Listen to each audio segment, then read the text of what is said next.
Renungkan firman-Mu siang dan malam, ku pegang berita-Mu dan ku lakukan. Engkau tahu ya Tuhan, tujuan hidupku hanyalah untuk menyenangkan hati. Haleluya, haleluya, salam. Selamat pagi Bapak Ibu Saudara yang dikasihi dan diberkati Tuhan dimanapun saat ini Anda berada. Kembali di pagi hari ini berjumpa dengan saya hambanya Pastor Cornelius Rahtomo Jati di dalam program Renungan Pagi Kebenaran Firman Tuhan. Di pagi hari ini sebelum kita memulai aktivitas kita di hari ini, saya mengajak setiap kita untuk kembali mendengarkan renungan kebenaran firman Tuhan. Karena Alkitab katakan iman timbul dari pendengaran dan pendengaran akan firman Kristus. Pada saat kita mendengarkan akan kebenaran firman Tuhan, maka iman kita akan dibangun. Dan pada saat kita memiliki iman yang kuat, iman yang mantap, maka iman itulah yang akan mengalahkan dunia, Alkitab katakan. Untuk itu mari Bapak Ibu Saudara yang dikasihi dan berkati Tuhan, siapkan hati kita untuk ditabur akan kebenaran firman Tuhan. Mari kita buka dalam doa. Bapa di surga, dalam nama Tuhan Yesus kami bersyukur kepadamu pagi ini Bapa, buat rahmat-Mu, buat anugerah dan berkat-Mu yang Tuhan sudah limpahkan dalam kehidupan kami. Kami bersyukur pagi ini kami boleh bangun pagi dengan tubuh yang sehat, dengan semangat, kekuatan yang baru, semua karena kebaikan-Mu dalam kehidupan kami ya Tuhan. Untuk itu di pagi ini Bapa, kami merindukan Engkau melawat kami, Engkau mengurapi dan memberkati kami ya Tuhan. Melalui kebenaran firman-Mu, biarlah firman-Mu itulah yang akan memberkati setiap kami semua. Untuk itu pada pagi ini kami siapkan hati kami untuk ditabur akan kebenaran firman-Mu. Sampaikan firman-Mu Bapa, kami siap untuk mendengarkan. Hanya demi Yesus Kristus Tuhan kami mengucap syukur dan berdoa. Kita siap mendengar firman Tuhan, sama-sama katakan amin. Puji Tuhan. Baik Bapak Ibu Saudara yang dikasihi dan berkati Tuhan, pagi ini kita akan merenungkan kebenaran firman Tuhan dengan satu tema hal-hal yang harus kita buang. Hal-hal yang harus kita buang dalam kehidupan kita. Untuk itu, untuk mendasari akan kebenaran firman Tuhan ini, saya mengajak setiap kita untuk membuka Alkitab kita yang terambil dari Efesus pasal 4. Efesus pasal 4 ayat 25 sampai 26. Demikianlah bunyi firman Tuhan. Karena itu buanglah dusta dan berkatalah benar seorang kepada yang lain, karena kita adalah sesama anggota. Apabila kamu menjadi marah, janganlah kamu berbuat dosa. Janganlah matahari terbenam sebelum padam amarahmu. Saya ulangi sekali lagi saudara. Karena itu buanglah dusta. Ini yang pertama yang Tuhan minta dalam kehidupan kita. Dan berkatalah benar seorang kepada yang lain. Artinya kita harus hidup jujur, hidup benar. Karena kita adalah sesama anggota. Apabila kamu menjadi marah, ya seringkali kita juga terpancing emosi, terpancing marah dalam kehidupan kita. Janganlah kamu berbuat dosa. Janganlah matahari terbenam sebelum padam amarahmu. Ya, bukan berarti ya Tuhan gak boleh mengendaki kita marah. Marah boleh, tapi jangan sampai ya kita berbuat dosa. Jangan matahari terbenam sebelum padam amarahmu. Bukan berarti ya kita melihat kalau matahari belum terbenam kita boleh marah-marah. Bukan begitu saudaraku. Artinya saudara, ya, jangan sampai karena kemarahan kita, emosi kita yang meledak-ledak, yang tidak bisa terkontrol, sehingga ada kuasa kegelapan masuk dalam kehidupan kita.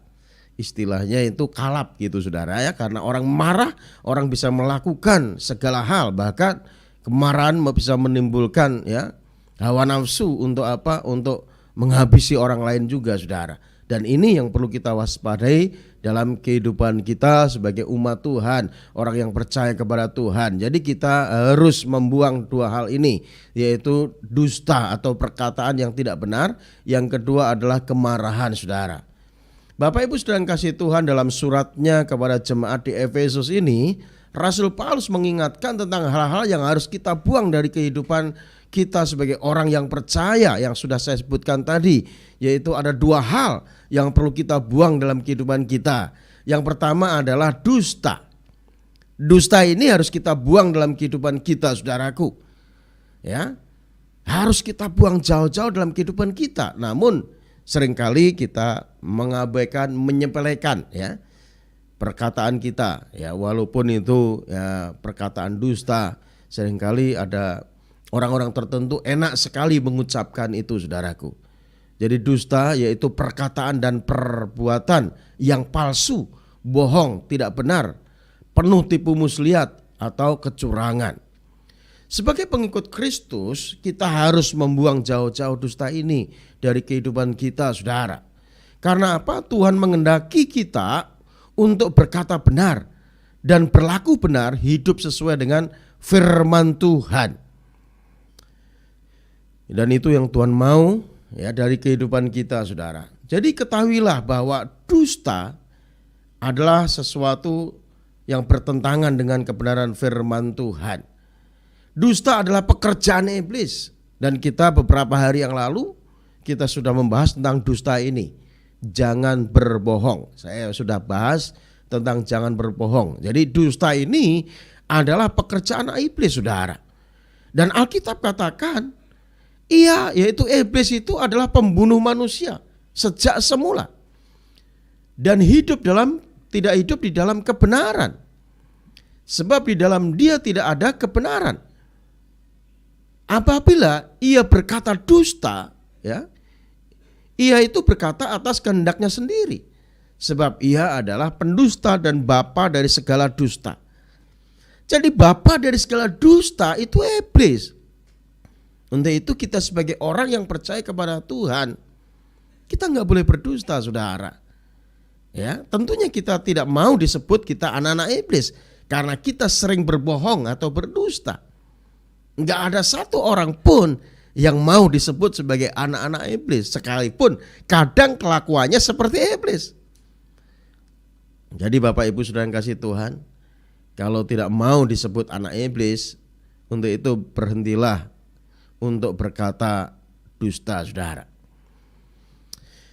Jadi Bapak Ibu saudara yang kasih Tuhan, adalah keharusan bagi setiap orang yang percaya untuk menyatakan kebenaran. Sebab status kita adalah orang-orang yang telah dibenarkan oleh darah Kristus. Jadi saudara dan saya, kita semua ini adalah orang-orang yang sudah dibenarkan oleh darah Kristus. Kalau kita sudah dibenarkan, sudah menjadi orang yang percaya kepada Tuhan, kita harus berpikir yang benar, kita harus berkata yang benar dalam kehidupan kita, saudara.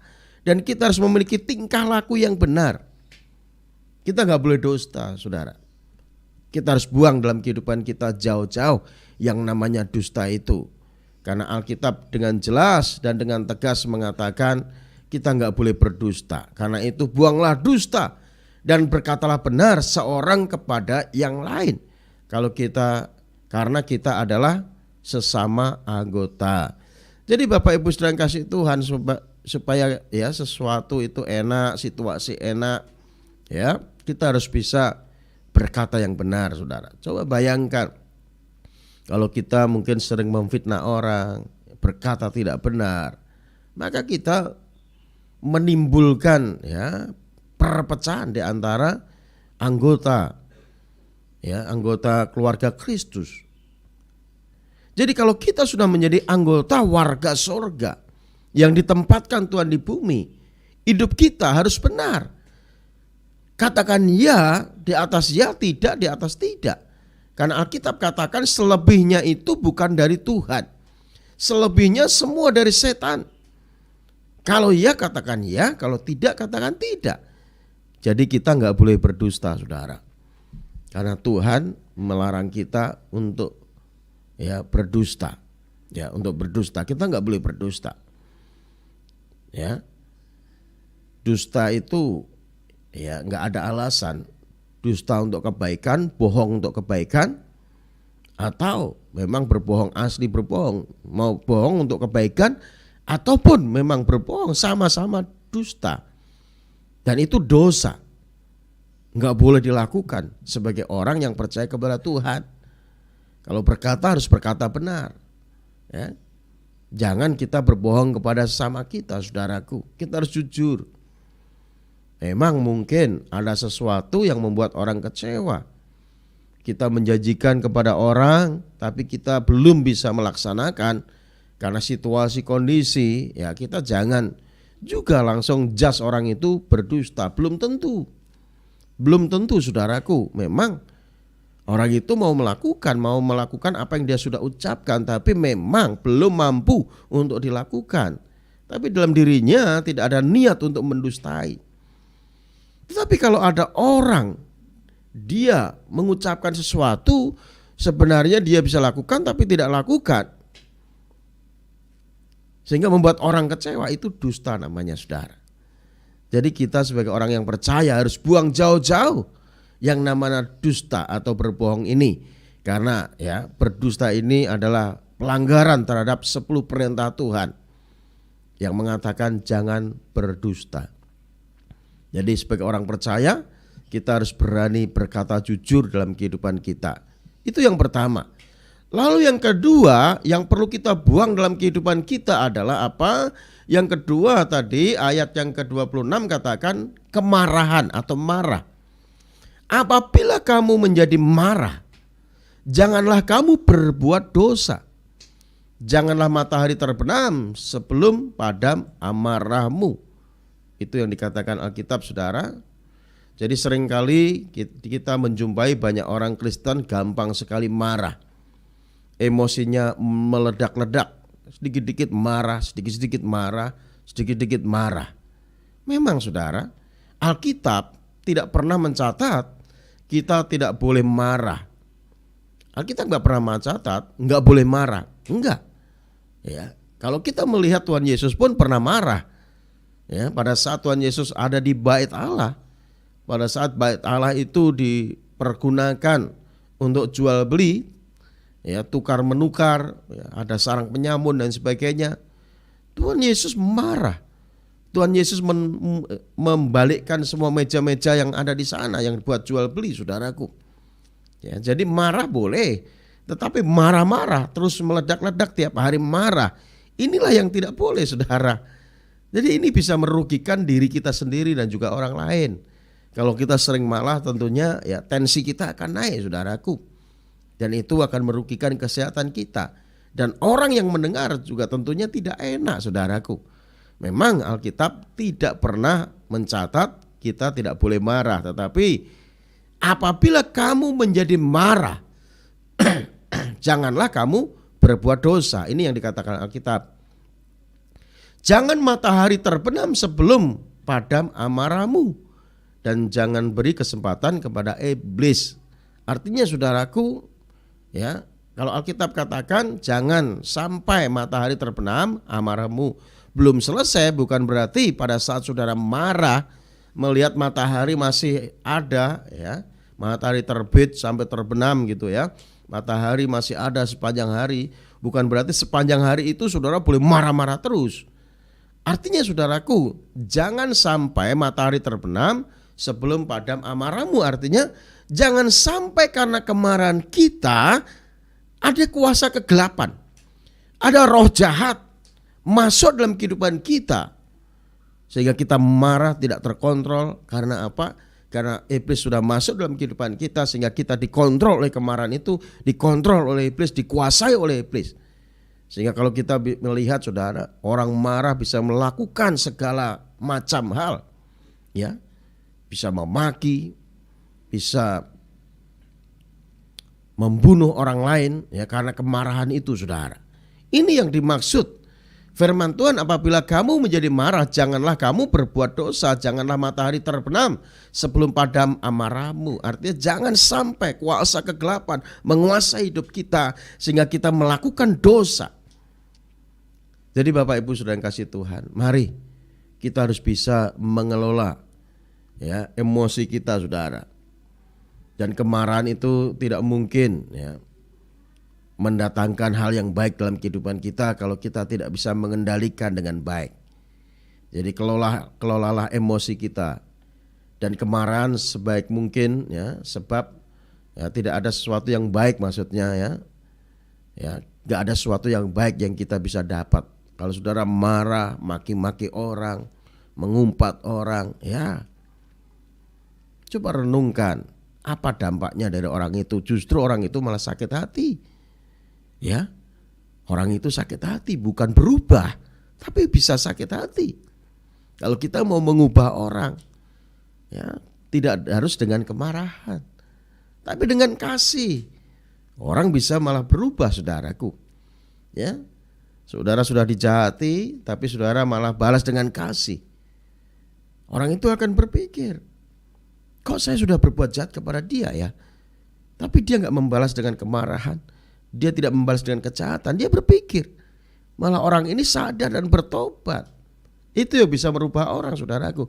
Bukan dengan kemarahan yang meledak-ledak, dengan makian, dengan cacian dan sebagainya. Justru akan membuat orang itu ya makin sakit hati, bahkan akan mendendam, saudara. Iya. Untuk itu hati-hati pada saat kita marah. Jangan sampai kita berbuat dosa. Jangan sampai dosa masuk dalam kehidupan kita, saudaraku. Ya. Sebab kemarahan yang lepas kendali berdampak buruk dalam kehidupan kita dan juga orang lain. Bukan hanya terhadap diri kita sendiri, saudara, tetapi juga terhadap orang lain yang mendengarkan marah kita ini, saudaraku. Ya. Karena apa? Bisa menyakiti orang lain dan merusak suatu hubungan.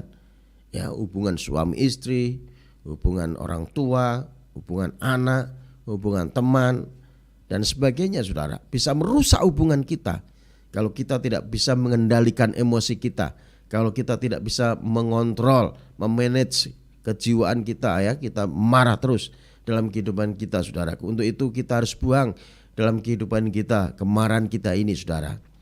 Jadi betapa pentingnya memiliki penguasaan diri dalam kehidupan kita. Dan penguasaan diri ini adalah salah satu dari 9 buah roh, ya, yaitu penguasaan diri. Kalau saudara membaca dalam Galatia 5 ayat 22-23 di sana, ya, penguasaan diri ini adalah salah satu buah roh. Ya, ada kasih, damai sejahtera, sukacita, kesabaran, kelemah lembutan, kebaikan, kemurahan, sampai penguasaan diri. Jadi penguasaan diri inilah bagian dari buah roh, ya. Kalau kita bisa mengendalikan diri kita, bisa mengontrol diri kita, bisa mengontrol emosi kita, artinya kita sudah bisa mengeluarkan buah roh penguasaan diri, ya. Sebab orang yang mudah sekali marah atau terpancing emosi, ya, tanpa melihat sebab musababnya, itu cenderung ya terdorong untuk apa? Menyerang dan menyakiti orang lain, membenarkan diri sendiri. Jadi inilah celah yang dimanfaatkan iblis. Ya, iblis bisa masuk melalui kemarahan itu, saudara. Jadi dua hal ini yang perlu kita waspadai, yang perlu kita buang dalam kehidupan kita. Yaitu yang pertama dusta, yang kedua adalah kemarahan. Ya, marah ini perlu kita kendalikan dalam kehidupan kita. Kita harus bisa menguasai diri, saudara. Ya, karena ini celah iblis bisa masuk dalam kehidupan kita melalui apa? Melalui marah. Kalau dusta sudah pasti, karena Alkitab katakan, artinya dusta sudah pasti bahwa iblis itu masuk melalui dusta itu. Karena iblislah bapa dari segala dusta. Ya, makanya kita gak boleh berdusta atau berbohong. Dan yang kedua, kita gak boleh marah, karena marah itu bisa membuat iblis masuk, ya, membuka celah iblis untuk masuk dalam kehidupan kita, saudaraku. Ya. Tapi ya ada kemarahan yang justru diperlukan dalam kekristenan, ya. Bukan berarti di awal tadi saya katakan ya nggak boleh marah, marah boleh, tapi jangan sampai berbuat dosa. Jangan sampai matahari terbenam, amarah kita belum selesai. Artinya jangan sampai kuasa kegelapan menguasai kehidupan kita. Jadi marah kadang justru juga diperlukan, yaitu kemarahan terhadap dosa. Ini yang perlu diperlukan, saudara. Kalau ada orang berbuat dosa, berbuat tidak sesuai kebenaran firman Tuhan, Kita marah boleh, tapi jangan ya marah tanpa sebab, sedikit-dikit marah, nggak boleh. Justru kemarahan kadang memang diperlukan pada saat orang menyimpang dari jalan Tuhan, pada saat orang berbuat dosa. Masa kita biarkan saja, saudaraku? Jadi kalau ada orang berbuat dosa, kita harus tegur, kita harus marah. Inilah kemarahan yang bersifat menegur dan mengingatkan sebagai tanda kita tidak mau kompromi dengan dosa, saudara. Justru kemarahan ini tanda kita mengasihi orang itu. Kalau orang itu berbuat dosa lalu kita biarkan, ingat saudaraku, kita akan diminta pertanggungjawaban oleh Tuhan. Kalau ada orang berbuat dosa lalu kita tutup mata, kita diamkan, maka kita juga akan berperkara dengan Tuhan. Jadi Bapak Ibu sedang kasih Tuhan, kita harus bisa mengontrol emosi kita dengan baik dan benar, saudaraku. Ya, marah boleh, tapi marah-marah tidak boleh. Ya, marah untuk menegur dosa boleh, silakan. Tetapi kalau saudara tiap hari marah tanpa sebab, marah itu bisa melukai, menyakiti hati orang lain, bahkan juga merugikan dirimu sendiri. Tensimu bisa naik, saudaraku. Ya, hati-hati saudara. Jadi dua hal ini, dusta dan kemarahan yang tidak terkendali, adalah dua hal yang penting yang harus dibuang dalam kehidupan kita, saudara. Inilah yang perlu kita waspadai dalam kehidupan kita. Biarlah firman Tuhan pagi ini mengingatkan kita untuk kita berkata jujur, berkata benar. Kita harus membuang yang namanya dusta, dan kita bisa mengendalikan emosi kita untuk kita tidak marah di sembarang tempat. Kita bisa menempatkan diri kapan kita marah, kapan kita menegur. Pada saat ada sesuatu yang tidak benar, kita boleh marah. Itulah marah yang benar, saudara. Jangan beri kesempatan kepada iblis. Bila kita mau hidup seturut rencana dan kehendak Tuhan. Tuhan Yesus memberkati. Mari kita berdoa. Bapa, terima kasih buat firman-Mu pagi ini yang mengajar, mengingatkan kami untuk kami membuang hal-hal yang harus kami buang dalam kehidupan kami, ya Tuhan. Yaitu perkataan dusta dan kemarahan yang tidak terkendalikan. Bila kami memiliki emosi yang stabil, emosi yang tenang, dan biarlah kehidupan kami menjadi berkat dimanapun Tuhan bawa, Tuhan tempatkan kami, ya Tuhan. Untuk itu Bapa, meteraikan firman-Mu dalam loh hati kami, sehingga kami terus bertumbuh, berakar dan berbuah, dan nama Bapa terus dipermuliakan melalui kehidupan kami. Tolonglah kami Tuhan mampu melakukan firman-Mu. Terima kasih Bapa, kami menyerahkan hidup kami di sepanjang hari ini dalam pimpinan Tuhan. Berkati kami semua, ya Tuhan. Dan sebelum kami berpisah, kami rindukan Engkau memberkati kami semua dengan berkat yang terbaik dari surga. Mari kasih Tuhan permata hati Tuhan. Arahkan hatimu untuk kita menerima berkat yang terbaik dari Tuhan. Bila Tuhan Yesus memberkati rumah tanggamu, Tuhan Yesus memberkati kesehatanmu, Tuhan Yesus memberkati usaha dan pekerjaanmu, Tuhan Yesus memberkati studimu, Tuhan Yesus memberkati pelayananmu. Biarlah apa yang kau rencanakan, kau usahakan akan selalu Tuhan Yesus buat berhasil, sehingga nama Tuhan terus dipermuliakan melalui kehidupanmu. Terimalah anugerah berkat yang berlimpah-limpah dari Allah Bapa kita di surga, cinta kasih sayang daripada Tuhan kita Yesus Kristus, oleh persekutuannya dengan kuat kuasa Roh Kudus menyertai kita sekalian, mulai saat ini, besok, hingga Yesus menjemput kita masuk dalam kehidupan kekal sampai selama-lamanya. Setiap kita yang sudah diberkati Tuhan dan yang percaya sama-sama katakan amin, amin. Baik Bapak Ibu Saudara yang dikasihi dan berkati Tuhan, sebelum kita berpisah, saya menyapa saudara-saudara kita yang ada di live chat, yang setia setiap pagi mendengarkan firman Tuhan. Ada Bu Yuliawati, ya salam Bu Yuliawati. Tuhan Yesus memberkati Bu Yuliawati dan keluarga. Lalu ada Pak Robi Manengke, Tuhan Yesus memberkati Pak Robi Manengke dan keluarga. Sehat selalu buat Pak Robi Manengke. Lalu ada Bu Selvin Bogia, ya Tuhan Yesus memberkati Bu Selvin. Dan juga yang lainnya yang tidak ada di live chat juga, Tuhan Yesus selalu ada memberkati saudara semua.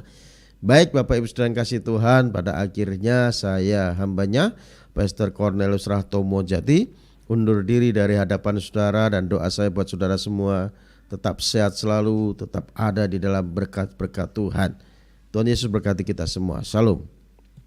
Renungkan firman-Mu siang dan malam, ku pegang berita-Mu dan ku lakukan.